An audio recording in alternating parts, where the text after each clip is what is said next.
तर काँग्रेसने उमेदवारांची आणखी एक यादी जाहीर केलेली आहे। त्यात राज्यातल्या 2 नावांचा समावेश आहे। काँग्रेसने जालन्यामधून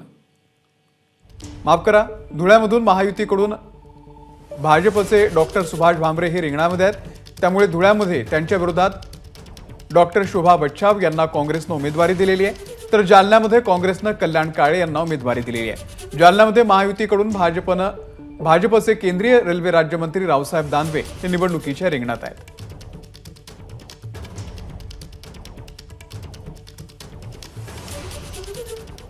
काँग्रेस पक्षाच्या पक्षश्रेष्ठींनी आणि महाविकास आघाडीच्या सर्व नेत्यांनी माझ्यावरती हा जो विश्वास दाखवलेला आहे तो खरोखर म्हणजे मला खूप आनंद होतोय की त्यांच्या विश्वासास पात्र राहण्यासाठी मी अतिशय प्रामाणिकपणे त्या ठिकाणी ही निवडणूक लढवण्यासाठी प्रयत्न करेन। आणि मला प्रशासकीय अनुभव आहे। मी 15 वर्ष नगरसेविका, 3 वर्ष महापौर होते आणि सर्व आमचे इंडिया आघाडीचे नेते, महाविकास आघाडीचे नेते जे आहेत ते मला मदत करतील। आपलं अचानक ते आव्हान मी निश्चितपणे पेलेन।